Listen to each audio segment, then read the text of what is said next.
It's time to take off your clothes, enjoy clothes-free living, and join us for Naked, Nudists, and Naturists. Welcome to Naked, Nudists, and Naturists, the show that celebrates clothes-free living for all. I'm your host, Frank Stone. And I'm your correspondent, Lisa Monroe, and I'll be reporting on all things within the naturist community. So it's time to get naked and join us. And enjoy clothes-free living on Naked, Nudists, and Naturists.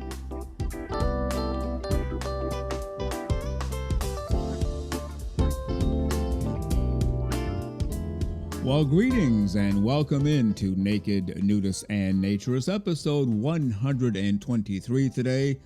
Really glad that you're with us. Come on in. The pool is fine. The hot tub is going full blast. The grill is, I won't say it's on fire, but it's really going full bore, cooking up some delicious meals for you.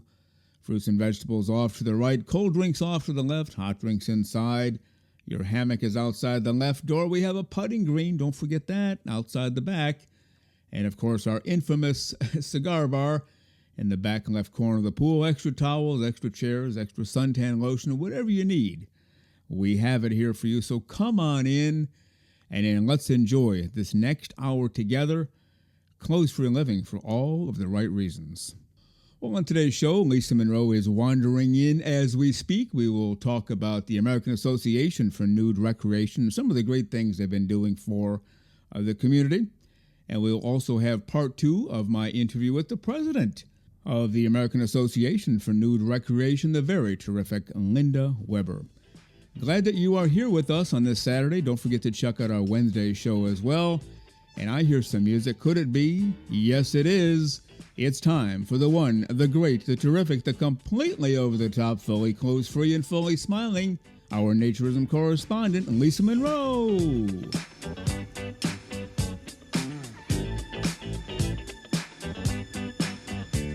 And here she is, the one and only, the completely over-the-top, fully clothes-free and completely smiling, our naturism correspondent, Lisa Monroe. Good morning, Lisa. How are you today?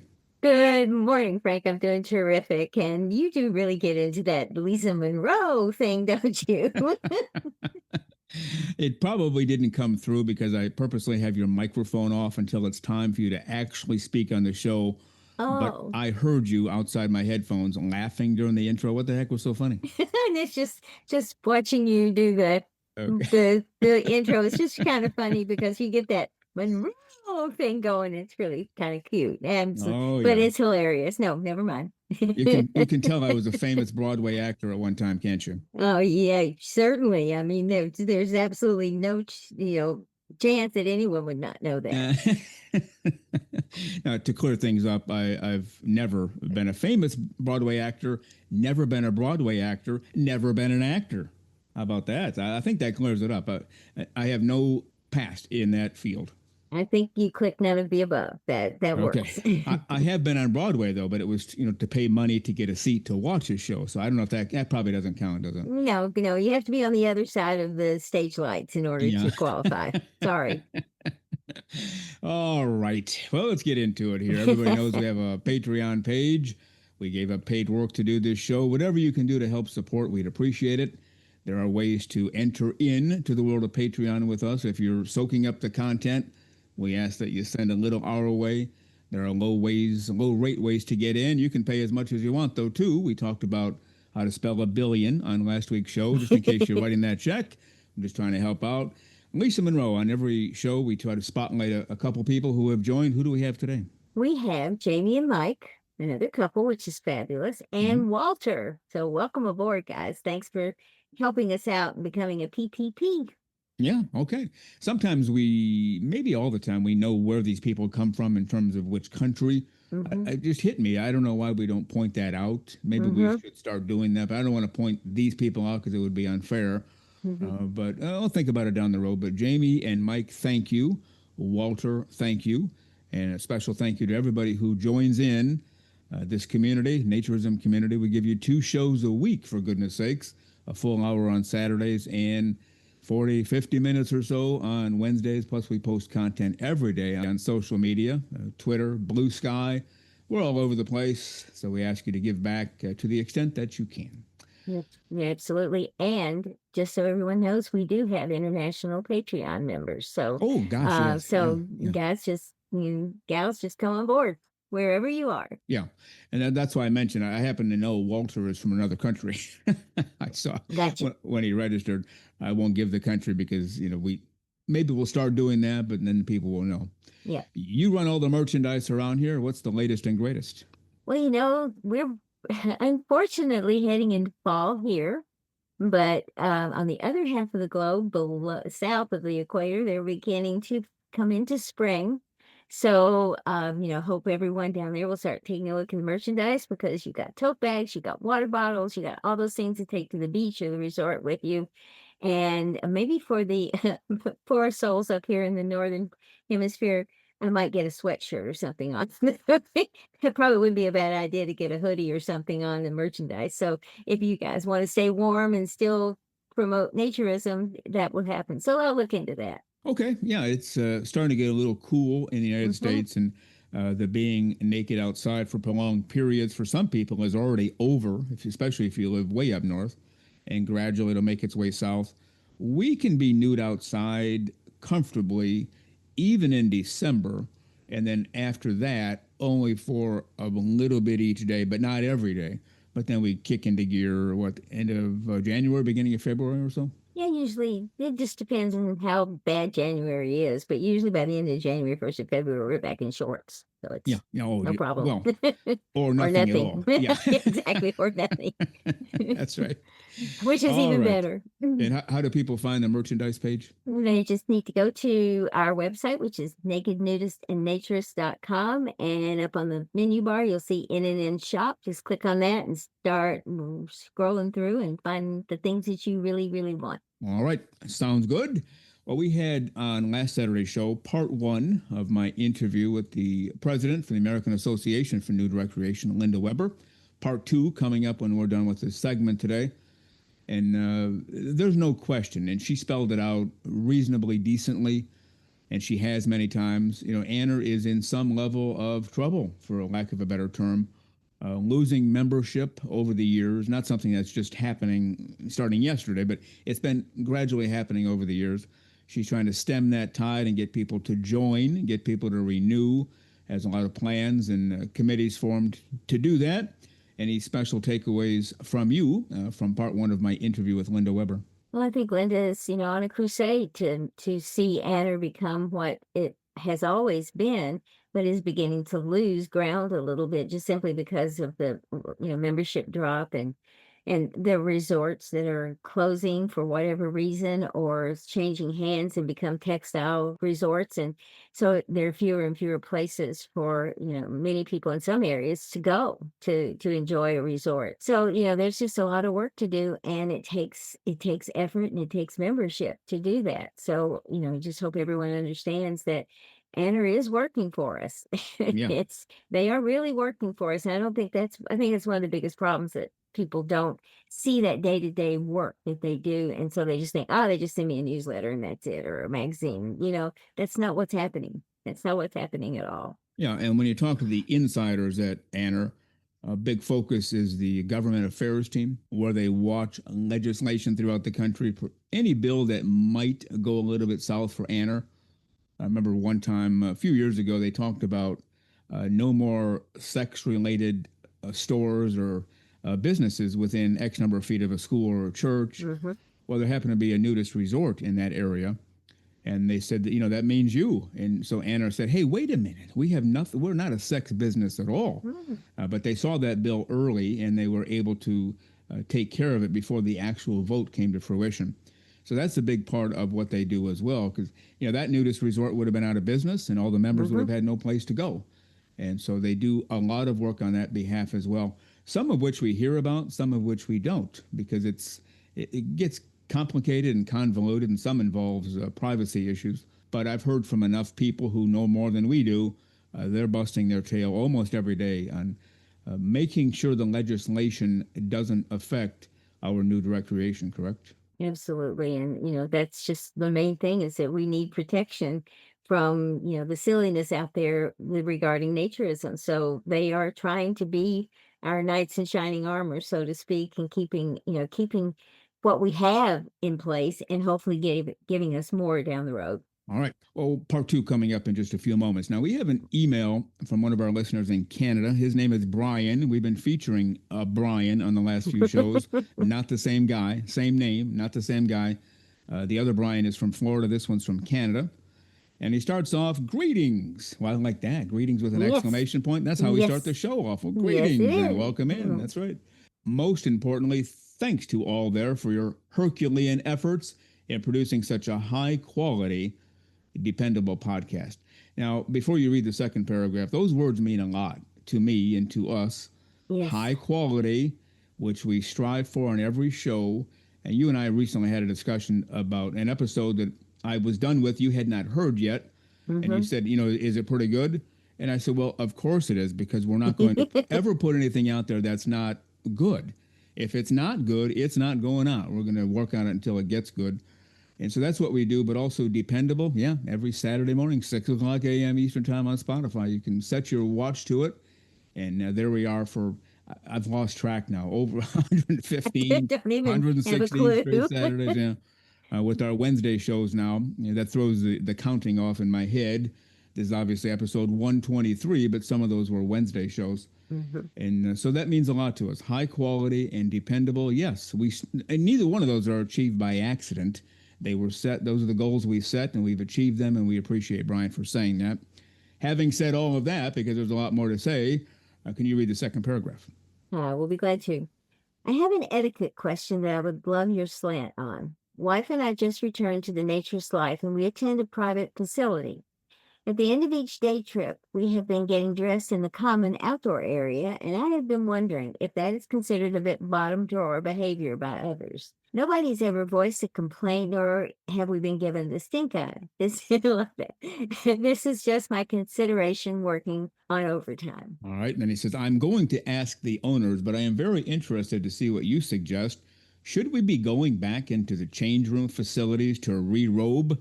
And then all the best, Brian from London, Ontario in Canada. So we responded and we said, hi, Brian, thank you for your note and your very kind words. There is no definitive answer to your shower, get dressed question, as it varies from place to place. We are huge proponents of following the lead of the long-standing members at a given club. If they shower and get dressed in the open, then we do too. If they do not, then we do not either. And if you don't mind, go ahead and finish that up. We have found that nobody has ever had an issue with either activity, but it is always wise to observe and ask before you venture forward. Is it okay if we share your email in an upcoming episode? Thank you for being an avid listener, Frank and Lisa. Yeah, and we've done it both ways, and for the most part, nobody has an issue either way. I told you the first time I went to a nudist club, I was in a suit. I was coming from work, so suit and tie. I took all my clothes off right at the pool, and I was told later, whoa, that was quite a show. And I didn't mean it that way. I was actually embarrassed about that. So it varies from place to place. A lot of people will say, no, take your clothes off in private, put a robe or a towel on, then walk out. And his main question is getting dressed again. Okay, we're naked as jaybirds, going to put our clothes back on. I see no problem with doing that in the public, within the nudist resort confines. Stop and think about something. You go to a nude beach, you're certainly not walking from the car to the nude beach undressed. Right. So you're going to have to take off whatever you've got on when they're in front of everyone. And the reverse is true. You're going to have to put all that back on before you walk back to your car. So I think people are used to it. So I don't think it's such a big deal. No, and that happens at the textile beach, too. People show up with some level of clothing on, and they take their clothes off in front of everybody, revealing that they have a bathing suit underneath. So I guess that's our answer. But then he wrote back, sure, in response to, can we share this? Sure. For clarity, though, there is an outdoor shower that everyone uses. More specifically to my context is we are day trippers, and we're all sitting about with the long haulers, enjoying each other's company. When eventually it comes time to pack up and go home, this is when we go textile, still amongst the sky-clad, and then we wave everyone bye-bye once our kid is on. And go ahead and finish it up. Nobody has ever said anything or given us a stink eye, as he said before, but they're all lovely folk and maybe withholding comment until they know us better. Yes, surely I may be a tick overcautious, but I am being as polite as I can be. After all, I am Canadian. Thanks for relating in to say howdy. And then go ahead and we responded again. Hi, Brian, go ahead. This has never been an issue for us, so we are guessing that you will encounter zero issues as well. However, definitely observe and maybe even ask lest someone be offended. Enjoy, Frank and Lisa. Yeah, I guess the old adage of when in Rome, do as the Romans do, but find out what the Romans do first. Mm-hmm. And then you won't tick anybody off. You won't have anybody from management coming over. And then he wrote again his final response. Awesome. Thanks. Feel free to mention our back and forth on your podcast if you like. Even if no person shares my exact experience, they might appreciate my intentions, and so it may be nothing more than a signal to redouble awareness and sensitivities toward fellow naturists. Again, thank you for such a monumental work of love and friendship. Offerings from you clearly reflect your collective depth of work expended on our behalf. Well, that's very nice. And if you don't mind finishing up. Okay, well, he has a question. And the question is, has anyone in England ventured north of the 49th to share some time at Canadian Naturist facilities? There is a deep history of naturism here. As an example, the place I call home base is a hand-built destination that's been in operation since 1959. Cheers. All right. We need to respond to that on the show, but we're out of time today. As far as have we been to naturist facilities in Canada? I have not. But that doesn't mean I have not experienced nudism in Canada. So that'll keep our listeners on the edge of their seat for the next show. That's very true. And I've been to Canada too. So this could be quite interesting. Yeah. We'll get to that soon. But for now, we are going to have to head for the hills as part 2 of my interview with Linda WEBER is coming on. Lisa Monroe, stay extra clothes-free for the next 35 minutes or so, and we'll see you at the end of the show. And I'll be back, and I'm looking forward to hearing Linda's second part of her interview. Sounds good.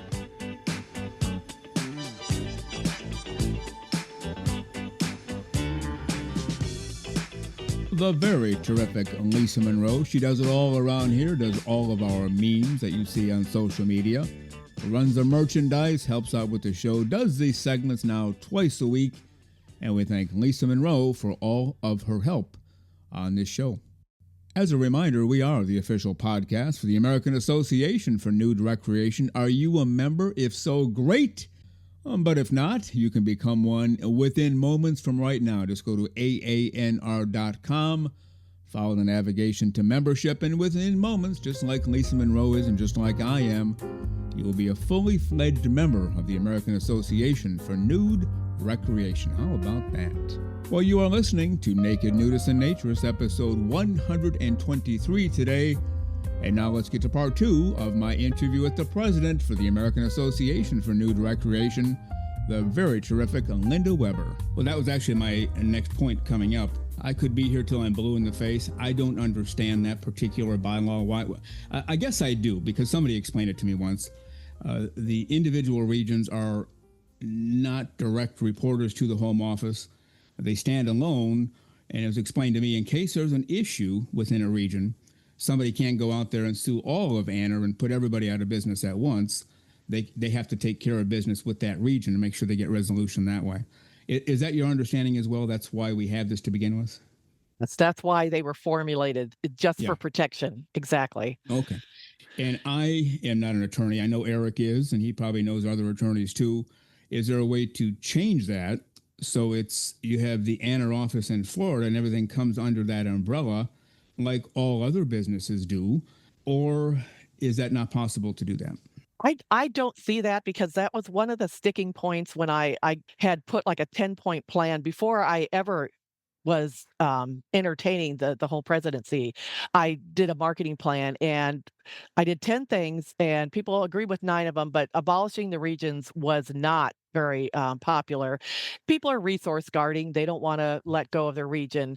But we are the only organization or federation in the nudist world that has this sort of structure.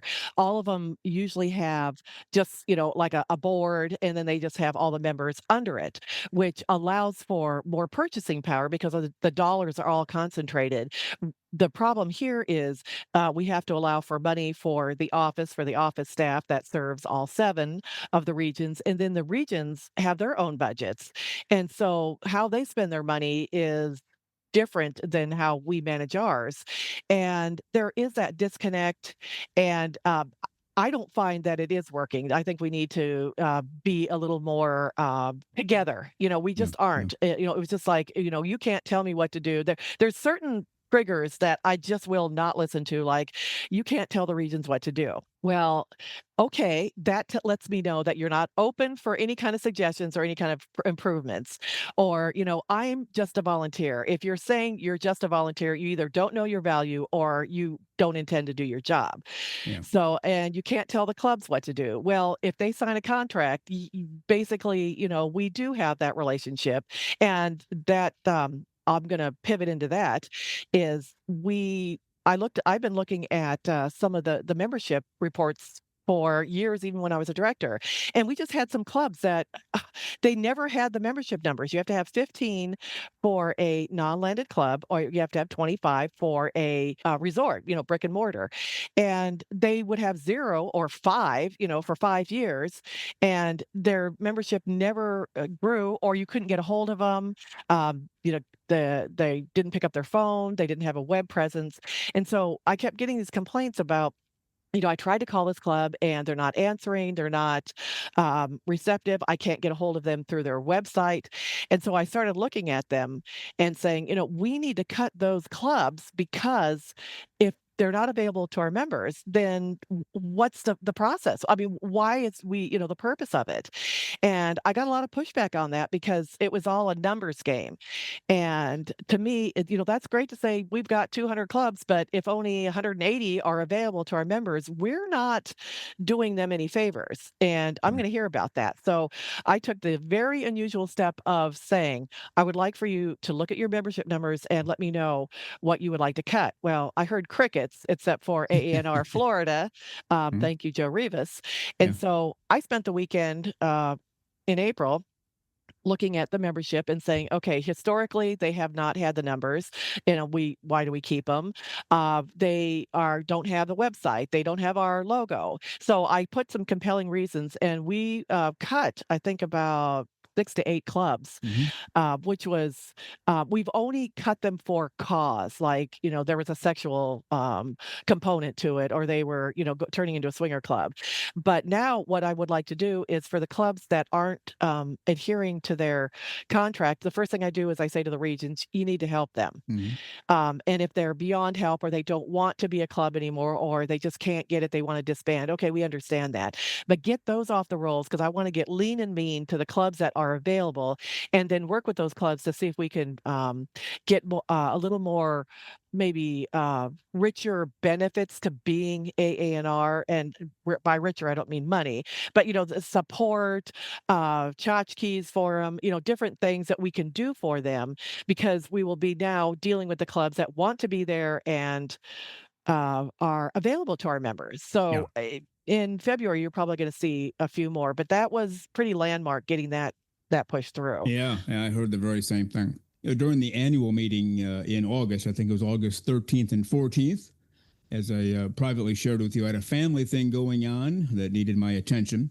So I couldn't pay attention to the AANR meetings, but Lisa Monroe did. And she was texting me every 3 or 4 seconds. Oh, you won't believe what so-and-so said. Well, this happened. Well, this is good news. And so I had a running account of what was going on. When we got to the part about these clubs you're talking about, now you're not talking about a club that is underperforming. You're talking about a club that literally has 0 members and no website, maybe 5 members. They have to have 15.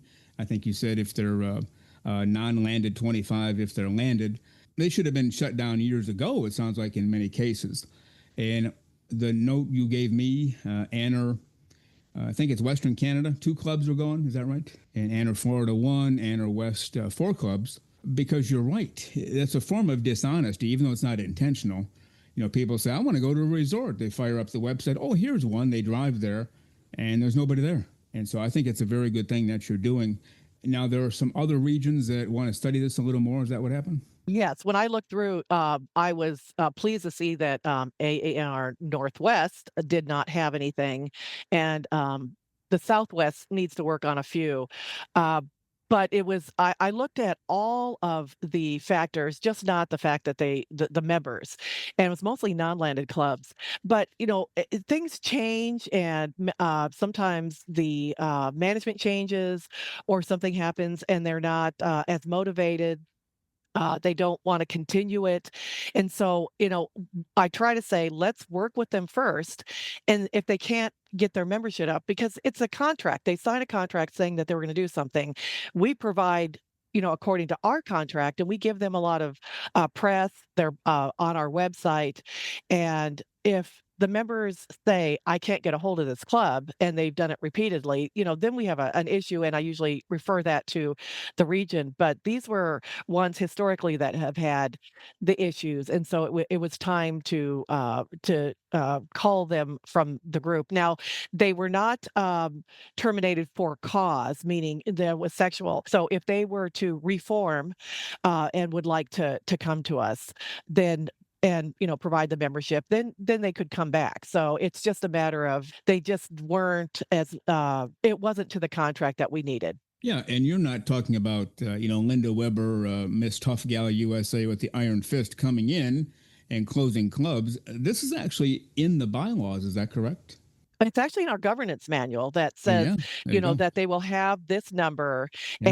and they will adhere to this contract. And if they don't, then, they'll be looked at. But we've never really cut. And there was some pushback saying, well, but, the numbers look good. And I said, the numbers are meaningless if you have complaints, because if I can't walk into a club or I can't get a hold of a club, then that's a problem to me, because that means that, it might have been a one off. And then I do want to say that there are clubs in the East that do close for weather. They close for a certain, amount of time because it's, Right. freezing and snow, Right. so they can't. So this is not taking those into account. This is, taking to the ones that are pretty much, available all the time, and they weren't. And the presidents were actually supposed to come to me and say that, but they didn't after I sent out the memo. And I said, well, then I'm going to do the job for us, get it in front of the trustees.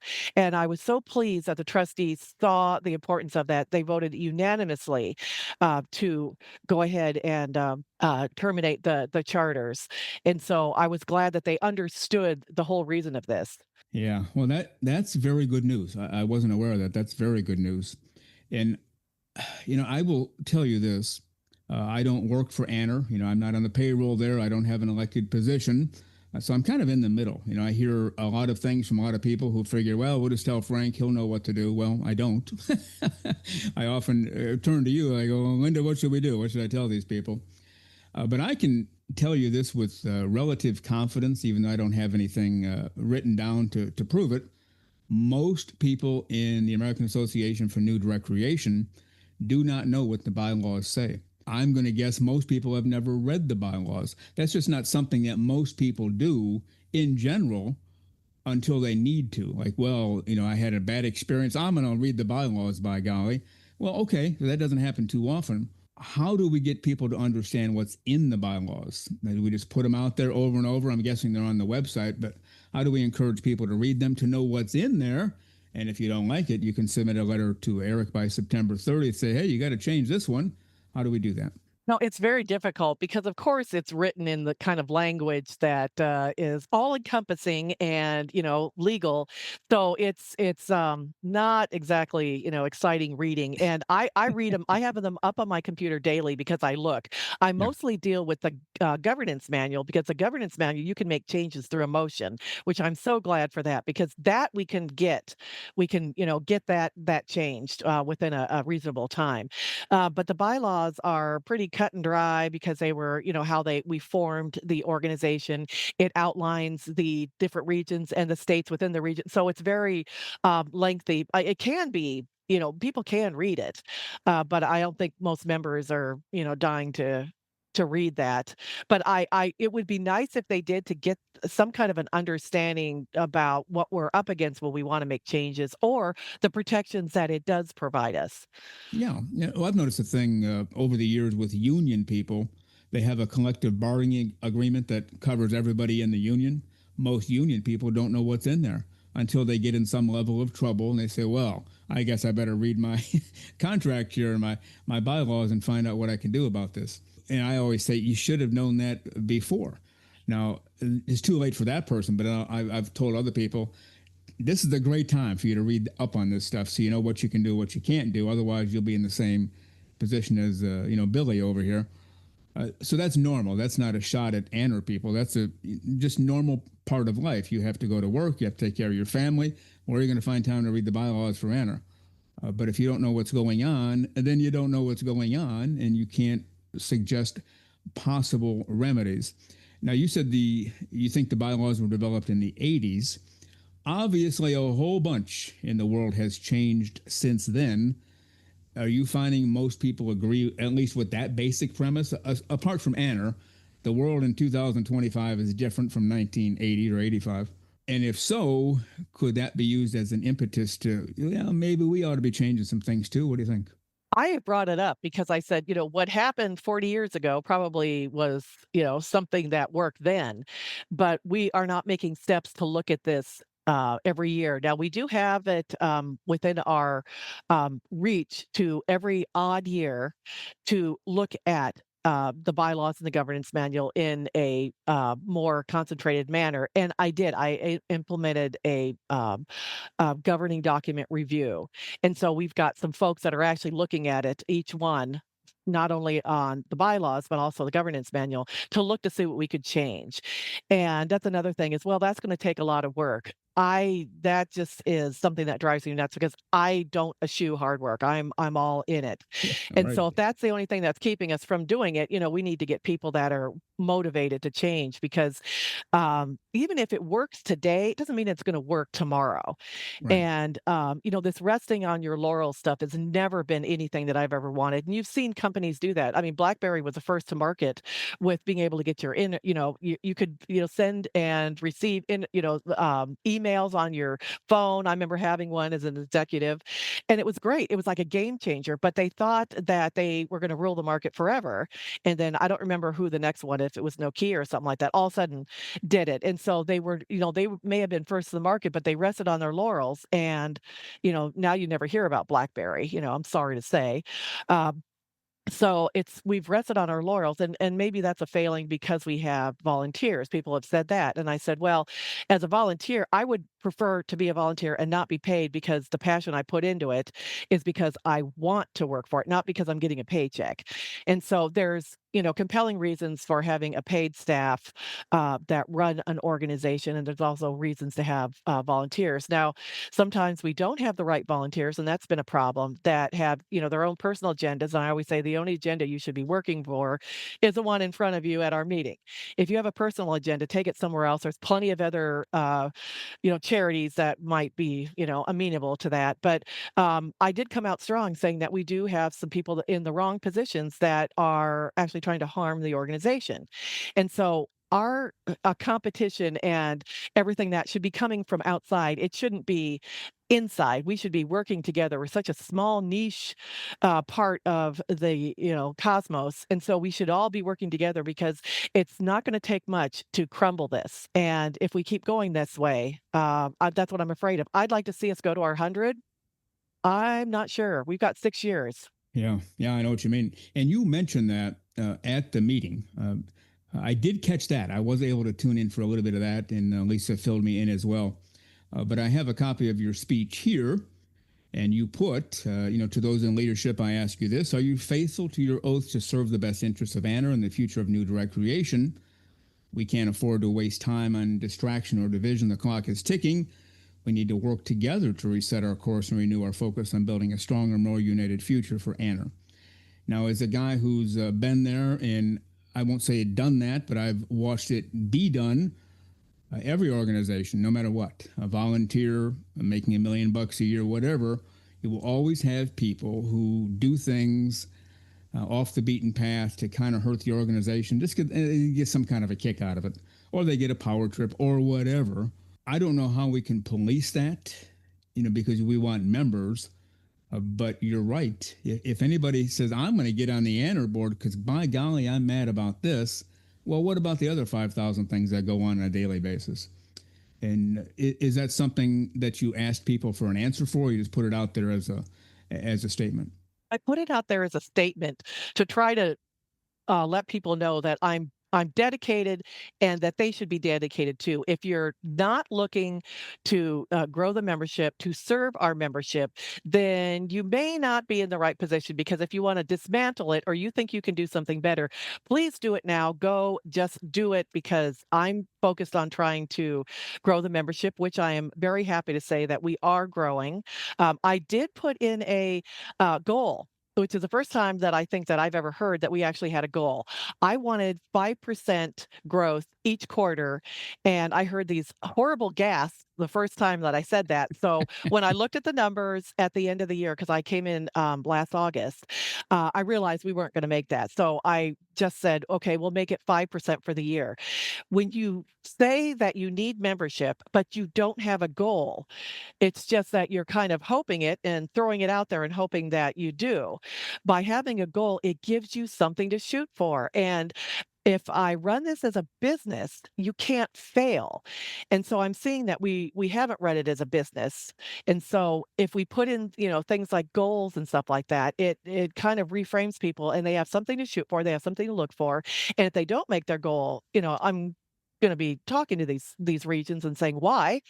So I want this to be a little more serious. And I think some people don't, they're volunteers. They don't put in the time for it. And we have some passionate volunteers like Oh, yeah. myself that, in fact, somebody did ask my husband right in front of me, how long, how many hours a day do you think Linda works? And he says, I can tell you right now, it's about 6, because she's in front of that computer, daily. She picks up the office will call me because they're in Florida. So there's a 3 hour time frame. So the phone starts ringing early in the morning, between 6 and 7, which I'm fine with because their day's already started and I want to know what's going on. Mm-hmm. And I have meetings just about every evening. I'm very active in all of the committees that I can be, or that I've been asked to be. So I'm just not getting reports. I'm actually part of it, as you know, because you're on the marketing committee with me. So I do that. I take calls. I take calls at night. I take them on the weekends. I'm never off duty. The only reason that I wouldn't is if I'm traveling and I can't make it, like when I was at Conixo. I couldn't really make phone calls, but I still will be in contact through texting. But I didn't realize it's about 6 hours a day, probably more, with the different meetings. And I don't expect people to be as invested as I am. People have a life, and I try to have a life too. Right. But I'm all about being present, and that's why I answer all my own emails, answer all the ones that come in through AANR, through the website.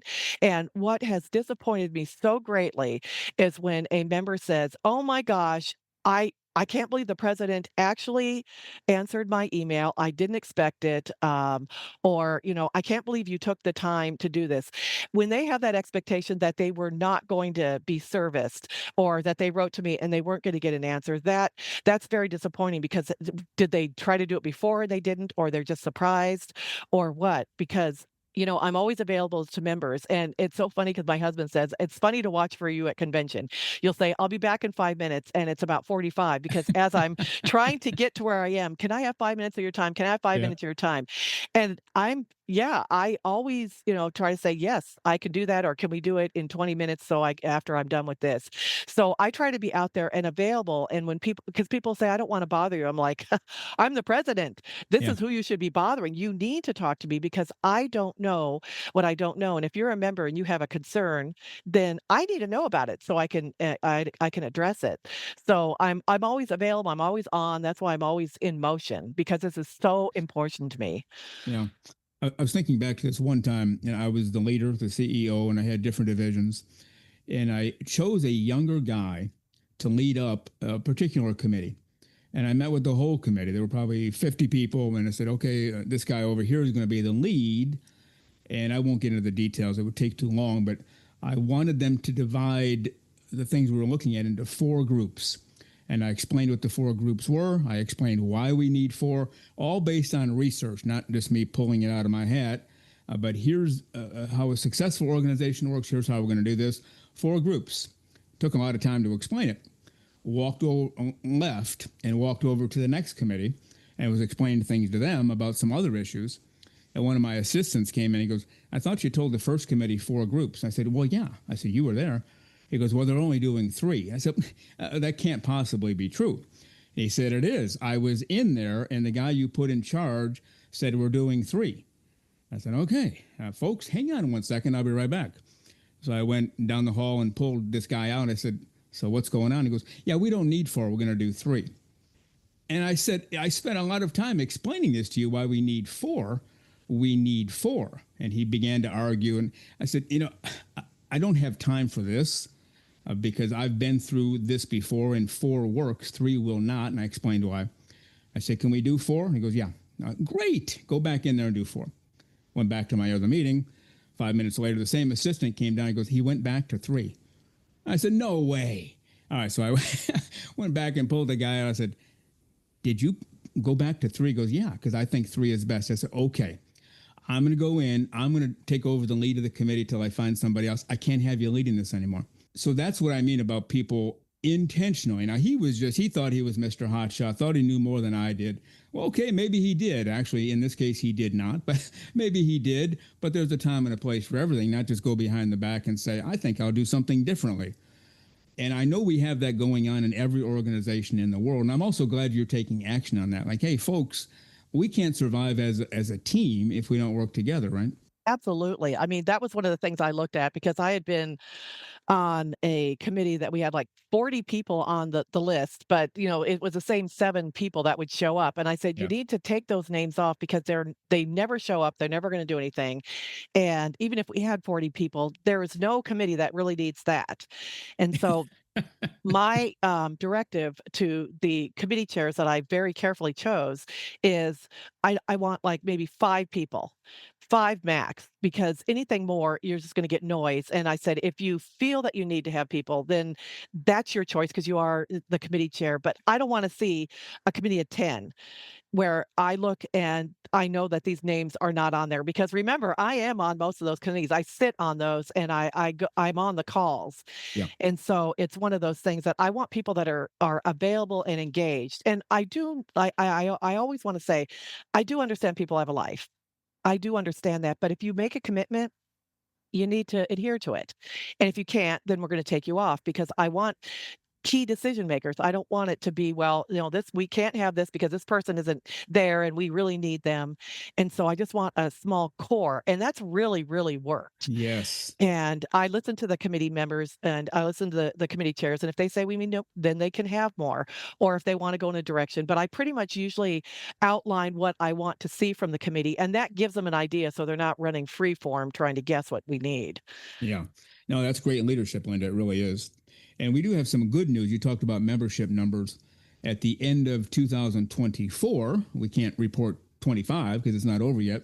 End of 24, we had AANR East, Midwest, and Northwest all had increases in membership, correct? Yes, yes. Is there anything that they did or reported to you as to why the membership increased? Did they put anything special out there, or has that even been discussed yet? I don't know. I haven't asked, but it's, it could be, several reasons. But one of the reasons I think that we're getting an increase is we are seeing a burgeoning of the non-landed clubs. People are really excited about that. And that's one of the things that I did say when I was campaigning is I believe that is the wave of the future because I don't think you're going to see resorts popping up just because of the legislation, building requirements, how the environment is for nudity. I think that's too much to ever happen. But it's easy to get a group together and, go out bowling or, paint and sip or something like that. And what came out of YDAC, which is the young adult group, and the PR department, is we had people stepping up and saying, we need to get how to start a non-landed club. And Jeff Jackson, who is a director, oh, excuse me, no, he's now the vice president of AANR West, really worked on it because he has a very successful non-landed club. They go bowling, they go all these great things, and they will actually go to Mountain Air Ranch and network with that because that's the closest resort to them. And so they've kind of networked.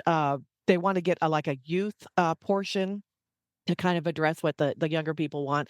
So they have done it very successfully. And so he worked on that manual. And so I get this all the time. Well, how do I start one? Well, we've got a manual for that.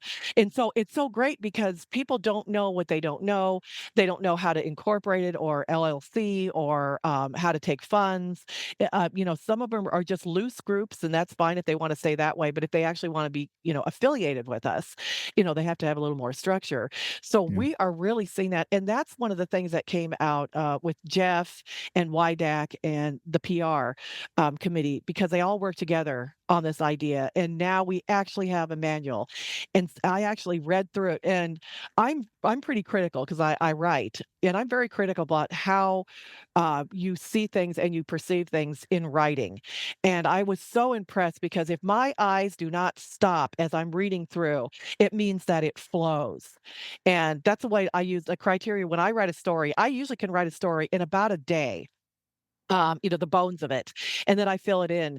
And it takes me a week to do the proofing because if my eye stops on a word, it means that it's a road bump to my reading pleasure, so that I don't have the right word or I didn't, understand it. And I'll have my husband read it because he knows nothing about it. And if he doesn't understand it, that means my audience isn't. And so I read that manual. And I was very impressed. And so this is a kind of momentum that we're getting from some of the younger people that they want to improve it. And so and I said, well, we can't do it ourselves, hop on. Yeah. And so they have, and I am very excited about some of the movement that we're seeing from some of the committees and some of the younger folks as well. Yeah, in fact, you mentioned Jeff Jackson. He's with the Rocky Mountain Naturists, and he's going to be our guest on the next 2 Saturdays. After we're done here, he'll be the next 2 Saturdays. And he sent me that manual you talked about, and it's highly impressive. If you want to start a non-landed club, get a hold of Jeff's manual, read the whole thing, implement it, and you'll have a successful club. I mean, it's really that simple. And I know other people have worked on it with Jeff as well. So maybe you're onto something. We had Indiana Naturists on the show a few months ago. So you're seeing more non-landed clubs pop up? Yes. And Great. so the question is, how do I start one? Before, it was just like nobody knew, nobody was helping anybody. And Jeff also has a non-landed peer group for in the West, where it's the clubs that are within AANR West that have questions. Oh, how do you do this? How do you do this? And so we're going to actually have him expand it for all of the regions because it's so successful. Because people want to know how to be successful, but sometimes they don't know how to get from A to B. And if they can ask someone, or we have a resource, and we've never had that before. And so it's kind of like we set people up to fail. Yeah, sure, we'd love to have a non-landed club. Just go figure it out yourself. But I am all about, I've written manuals, and I did some training in my previous life. And I'm always very patient when I train because people are nervous or scared. I actually had people burst out crying. I don't think I'm ever going to learn this. And I felt, oh my gosh.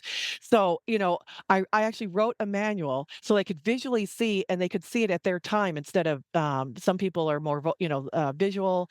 And so they felt better about it. And that's what we need. We need to give these people a comfort level that we're supporting them. And here is a tool to do that. We've never had that before. Yeah, no, I think that's great.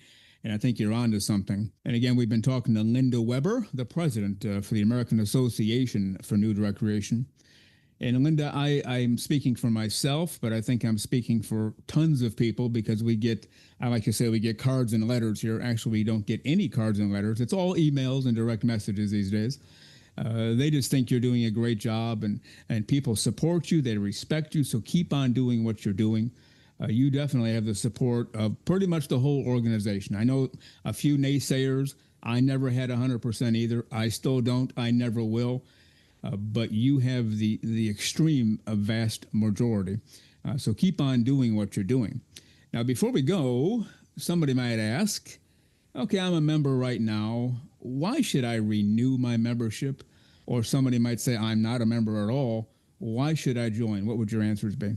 No, I was the same way when I Okay. I first was start because I have been a nudist for a long time, as a home nudist, and I had been on the Bare Necessities cruise, and I would pass the AANR booth, and I'm thinking, you know, I'm already a nudist. What can you teach me? And that was such a short, thinking. It was just short-sighted because once I joined, I realized I well, there was all these clubs. You mean there's, places I can go? There's beaches, there's clubs, there's, with the big nude boat. I was so amazed that I could socially recreate with people. So it's a chance to be social. So if you're a home nudist and you think, well, I'm just by myself, no, you're not. There's a whole group of us out there that are waiting to, welcome you. Plus, we have where we're always looking at the legislation. We had some very scary legislation this year that basically would have put us all back in our houses being nude. So we actively look to make sure that this kind of legislation, can we modify it? Because this is a game changer. This could, end the philosophy as we know it. And so, part of the dollars that they do for the membership, that goes to the government affairs team. And that's how we fight it. It's very expensive, as you can imagine, anything in politics is. And so, we do that part, and we have had very much success with going to court with people, showing up, providing people with what we call white papers. I'm getting a divorce now. My wife is going to use my nudity against me. We've had that happen. So we've got tools for them. And so if they call the office with an issue, we've had a problem on the Canaveral seashore, and we were able to successfully represent this person and say, this is, AANR, this is what we are. We've actually had a case where the judge said, oh, I know the organization, and so I'm throwing the suit out because they're not swingers, they're not exhibitionists, they weren't trying to do anything untoward. I know what this organization is about, and if that person was part of the organization, then they're okay. So it's really worked. So if you want to get some measure of protections, they're not law, they're rights right now. You can't just walk outside and be nude. Yeah. We still they are privileges. They are not rights at this point because you just can't walk out the door and be nude. So there are some things that the being a part of the organization will assist. Plus, we do have the regions, and so you're going to get that boots on the ground membership where you can go to the meetings, you can meet people and at the clubs that are within your region. So it's hopefully, within a good geographical distance for a club or not, then you've got the non-landed. And then one of the things I looked at is bringing back a discount. And so we have what's called the dual direct option, which means if you have two or more people living at the same address and are willing to have the same effective date, then you can get a discount. And so that was something that people wanted to see brought back again. We kind of revamped it. And so they can have a discount because everybody likes to save money. But on this, they would have to actually call the office because we don't have our computers set up for this because it's a promotion. So that's one of the things that we have that you could still be a member and save money, but you're also supporting a organization that's going to kind of look out for you. So I feel very passionate about being, spending that money to be a part of an organization. Okay. When Joe Rivas was on the show several months ago, he's the current president for the Florida region. He talked about working on automatic renewal. How are we doing with that? Is that still a possibility? Yes, that was one of the things I really wanted to get implemented because I have a lot of stuff that is on automatic renewal, and it's just a game changer because then you don't have to remember it. I travel a lot, and that's when it started. Is when I was traveling, and we realized, oh my gosh, our bills are due now. We got to mail them out, from Alaska and wherever we are. So having that up, then I don't have to worry about that. And so it automatically renews. So we were able to get that implemented. So I believe it started in July. So if you signed up or you renewed, it's already in there unless you opt out and say, I don't want to be a party of that. So, you have to have a credit card on file, your email, so we can remind you it's coming up. And I think that's going to help a lot of people because they forget and, oh my gosh, I'm now not a member. I didn't realize that, when they walk up to a club to get the 20% discount. So this, we hope, will help the folks that are just so busy living life. And this way they will never, be not a member. They'll be renewed. Yeah. Well, always great to talk to you. You have a lot of great ideas, energy that's unmatched by any 10 humans I know.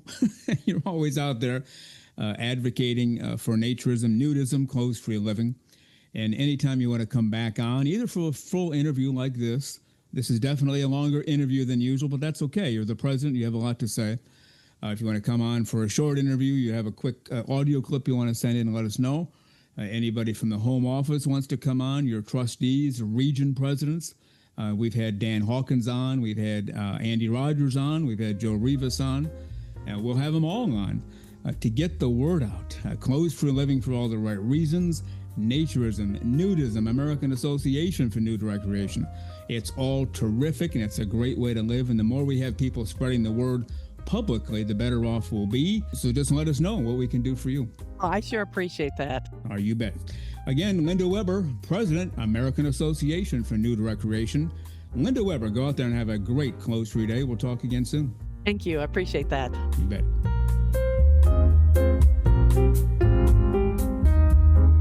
The very terrific Linda WEBER, the President of the American Association for Nude Recreation. And we thank Linda WEBER for her appearance on these last two Saturday shows. And on our next two Saturday shows, episodes 125, 127, our featured guest will be Jeff Jackson, the founder and owner of Rocky Mountain Naturist Club, and also the newly elected vice president for the American Association for Nude Recreation, the West Region. And before we go for the week until Wednesday's show, let's bring back in our naturism correspondent, Lisa Monroe. Welcome back, Lisa. It's good to be back. I've been away for 35 minutes? Roughly. Yeah, I kind of lost count there. Yes, it seems like an eternity. No, actually, it went very quickly because of that interview. It was great. Yeah, but you do always come back. I guess that's the most important thing, right? Yeah, like a bad penny, maybe. I don't know what they say, but I'm hoping that's not the case. But I always do show back up. Yeah, it'd be embarrassing if I said, now let's bring back in our naturism correspondent, Lisa Monroe, and I look across the table and you're not there. That would be embarrassing. It's never happened, though. No, it wouldn't, and I would never embarrass you. Not that way. Right, no. We're here to make ourselves look good, not make ourselves look bad, right? This is true, and that's very hard in itself, so. That's right. Well, it's great to talk to Linda WEBER. Lots going on with AANR. A lot of old school thoughts and practices that if someone were to ask me, I would say toss them out with yesterday's news. But that takes some doing. Some people in any organization, well, we've done it this way for 250 years. Why would we change? Well, let me count the ways, I guess. But if you're not always in the act of moving forward, then to me, you're in the act of moving backward. Even if you're stagnant and just holding still, that gives other organizations time and space to move ahead of you. Therefore, you are moving backward. That's how we run things here. That's how we run everything we've ever done in our careers and our lives. Always looking to improve, always looking to get better and move forward, right? Absolutely. I think it's that quest for knowledge and that inquisitiveness that kind of drives us to go, oh, can we do this or can we do that? Or we need to look into this. Or, we get a great email from or a message from someone and brings up a point that we may need to get more information on, and we go for it. So I think if you're not constantly learning, then you, as you said, you're going backwards. There you go. All right, Lisa Monroe, with that, we're going to head for the hills. We'll get together next Wednesday. And then again, a week from today, on Saturday, September 20, we'll hear all about the Rocky Mountain Naturists. And with that, Lisa Monroe, have a great clothes-free few days, and I'll see you on Wednesday. Sounds good. See you Wednesday. And everybody have a great, I think Rick Dorsack says, get your nude on. And we hadn't mentioned his name. I thought I'd better. Okay. Have a great few days. Yes, everyone have a wonderful time in the next few days. So we'll see you on Wednesday. Sounds good. Well, you've been listening to Naked, Nudists, and Naturists, episode 123 today. We give you a brand new show every Saturday morning, 6 o'clock a.m. Eastern Time, and on most Wednesdays, 12 noon Eastern Time. Continue to join us. Check us out on our website, nakednudistandnaturist.com, Spotify, Google, Amazon/Audible, Apple Podcasts, and also on Twitter. You can write us anywhere, anytime, any place. And we thank you for being with us today. Plan to join us for every single one of our shows here and have your clothes off when you're listening. We have our clothes off when we're broadcasting, enjoying the naturist life. We celebrate clothes-free living for all. Remember to enjoy being naked and join us again for Naked, Nudist, and Naturist. We drop a brand new show every Saturday morning, so come back and join us. Have your clothes off when you do for Naked, Nudist, and Naturist. Have a great clothes-free day.